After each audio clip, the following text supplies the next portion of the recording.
Do you know what happens when you play perfect football?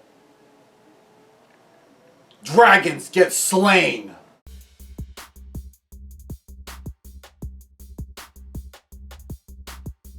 Hey, what's up everybody? It's Kiljaedas. How's it going? We are back with another Raiders recap. It is week 5. The Las Vegas Raiders are on the road, traveling to Arrowhead Stadium, a place that we haven't won in the past 7 meetings, taking on the Kansas City Chiefs. Let's get at it. This game was a must-needed win. We lost 2 in a row, and this was the defining game that we needed. If you don't understand, it's this. Derek Carr has never won at Arrowhead Stadium. Paul's Gunther defense was getting torched for the past 2 weeks. And if Derek Carr did not win and produce great numbers, guess what was going to happen? Most likely, the people that were supporting Carr would have left him, and we would be looking at Marcus Mariota. The Chiefs were red hot, 4-0. They beat the Patriots. They beat the Ravens. 2 of the top teams that we have in this league. We needed an answer back, and we gave it to them. The final score, 40-32. The Raiders win. We go 3-2. No more undefeated record for the Chiefs. They go to 4-1, and we go into the bye week with a win. This game was awesome. It was an awesome game. It was a well-fought, well-earned victory. The Chiefs started out hot. Yeah, they gave up a punt on their first drive, but after that, it seemed like they just could not be stopped until our defense started getting a little bit better, and a little bit better, and a little bit better, and it just kept going forward until finally we started stopping Patrick Mahomes. That punchable phase of a quarterback, we started figuring him out, and we started stopping him, and we started scoring. And we could not be contained. We were able to play football the way we wanted to play football. The commitment to excellence was with us this entire game. When we play perfect football, we can beat anyone. And it showed the past 2 weeks that when we lost, we were not playing our football. We were not playing perfect football. We lost. The moment that we played perfect football, we win. That is what we're dealing with, people. We are dealing with a team that if we do exactly what we need to do, we win. And we can be the slayers of dragons and the killer of giants. But enough of that. Let's get to my 5-knuckler takeaway of the game. That's when I take 5 key aspects of the game and bring it to light. So let's get started. Takeaway number 1, and this doesn't have to do with any level of importance, but the first one is, this was a defensive game. Now, my brothers, when I texted them that, they're like, it's 24-24 at halftime. It's a high-powered offensive game. That means it's not a defensive game. No. When I mean defensive game, I mean it's up to both teams' defense to get the job done. We delivered on that. We stopped the Chiefs 6 times. They only stopped us 3 times. Big, big. In order for you to beat the Chiefs and beat Andy Reid and Patrick Mahomes, one of the things you have to do, you have to keep on stopping them and not let them get any scoring drives. Takeaway number 2. The Raiders were able to implement their game plan. We were able to run the ball, which helped us with the passing game, but also we were able to eat the clock up to make sure Kermit the Frog sat on that bench and did not get a chance to make as many drives, as many scoring drives as he could. We rushed for 144 yards. That may not seem like much, because after all, we're used to saying, wow, this guy had a really good game with over 200 plus yards and stuff like that. Either way, we ran over the Chiefs' defense. One of the key aspects of that is thanks to that we actually have Ruggs back with the deep ball. We were able to spread them out, and we were able to execute that great.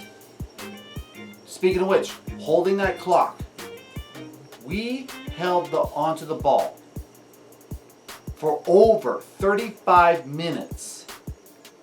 If I remember correctly, it's around 35 minutes and 13 seconds. Meanwhile, the Chiefs only held onto the ball for only 24 minutes and 43 seconds. Almost an entire quarter, we had the ball. Once again, that is our game plan. Since we were able to do it, we got the win. If we're able to run the ball and waste time, we can do, basically the game is ours. Takeaway number 3. This goes for both teams. Both teams were able to minimize their mistakes. But even though they all made mistakes, every single mistake that they made, each team capitalized. What I'm talking about is turnovers. Both teams had 1 turnover. Both of them were interceptions. Both of those interceptions led to a scoring drive. But here's the thing. The Raiders had the most important turnover. When we had the lead and it was time for Patrick Mahomes to answer, he threw an interception to Heath, which set us up for only one play, one quick strike for us to go up for 2 scores, which put massive pressure on the Chiefs to answer back. Huge. Which brings me to, once again, takeaway number 4, which is capitalizing on turnovers. The Raiders needed to capitalize on any 3 and outs that could be made, any stops, and any turnovers. The Raiders did that. During the 3rd quarter, they were trading 3 and outs, back and forth, back and forth. The Raiders needed to capitalize on their offense and score first. They did that. They were the first ones to score in the 3rd quarter, which was greatly needed because that gave us the lead. What happened after that? The turnover, and we score again. Huge. Takeaway number 5, which is the glaring issue that the Chiefs have had for all 5 weeks of their season, is simply this. You pressure Mahomes. If you pressure Mahomes, if you make him scramble the pocket, if you break down the pocket to where Mahomes has to hurry up or he gets pressured, you can easily cause a whole bunch of stops and turnovers. The Raiders did that. Their defensive plan was pressure on the quarterback. The defense did that today. What happened was simply this: 3 sacks were made and constant pressure on Mahomes. Mahomes had to go and pull rabbits out of his hat all day long by scrambling, by going to whatever he can muster to make sure that he gets positive yardage. Most of the times that didn't work, and his stats show that. His completion percentage was garbage. That is all thanks to the defensive scheme of Paul Guenther and the abilities of our defensive players. We have the potential to be a great team. That is the one thing that we know, what Raider Nation knows. We have the potential to be a great team, and when we pull it all together, we can beat anyone. But that's it for our 5 knuckler takeaway of the day. Let's move on to dealing out the praise burger or the turd sandwich. We won. So what do we get? We get a praise burger. Not just a praise burger, we get a bacon praise burger. What a praise burger is you take the positives. It's kind of like the bun and all the nice little goodies and that you have inside it. The beef is the constructive criticism, things that they can work on. And then of course after that you end it with, once again, a bun of praise. Henceforth the praise burger, which of course we're doing a bacon praise burger. So the bacon is of course the best part. So that's why it's a bacon praise burger. So let's get at it. The first part of the bacon praise burger is John Gruden. Not only for having the cojones to go for it on 4th downs because he needed to, but it was smart. He chose the smart way of going for it on 4th down. You are 4th and inches, or you are 4th and 1. What do? He chose not to hand it off to Alec Ingold. He decided to do a quarterback sneak. Something people thought that we were going to hand it off to Josh Jacobs or to Alec Ingold. We said, no, we're just going to do a quarterback sneak.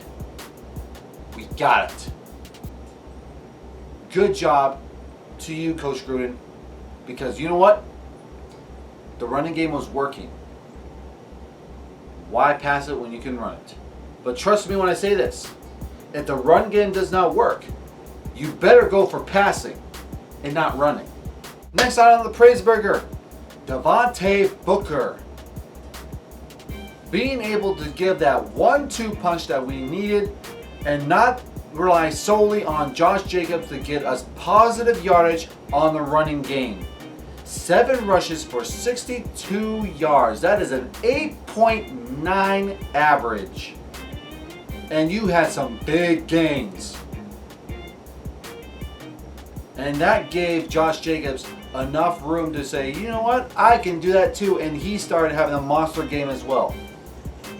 Good job to you, Devontae Booker. Welcome to the highlight reel. Good on you, buddy.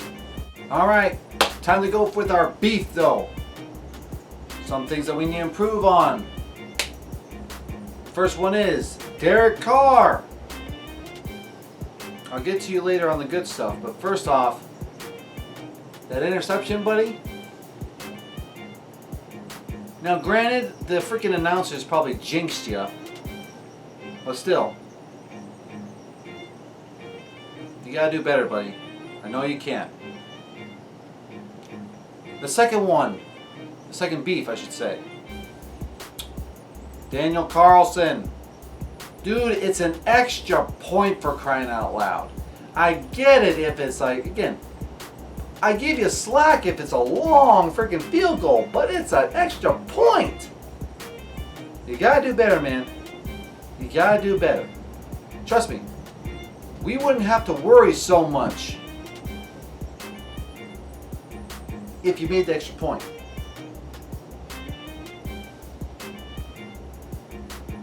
But you missed it. Do better, man. You're doing great, but you gotta do better. Enough with our beef though. Let's get back to the praises. Derek Carr. This is a praise, man. 22 for 31. 347 yards, 3 touchdowns. You are the first Raider,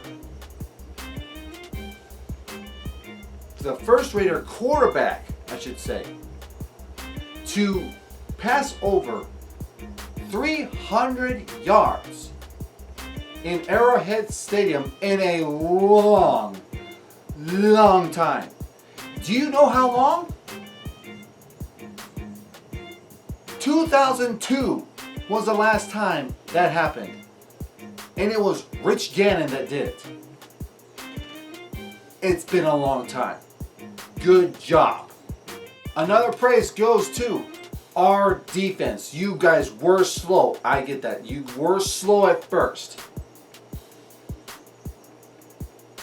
But you maintained constant pressure on Mahomes. And you even sacked Mahomes. I'm talking to you, Max Crosby,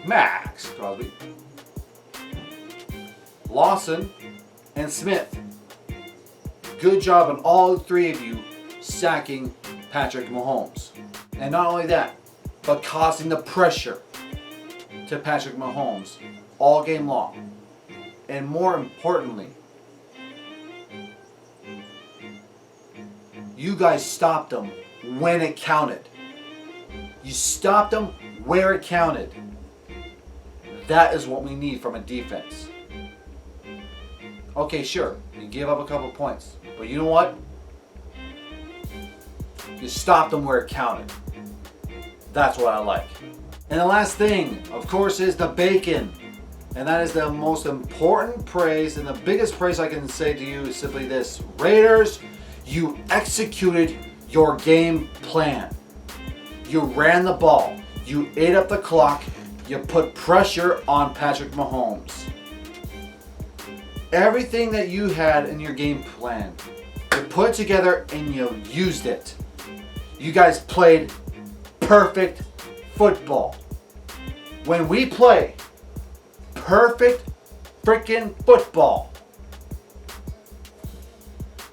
there is no one that can stop us.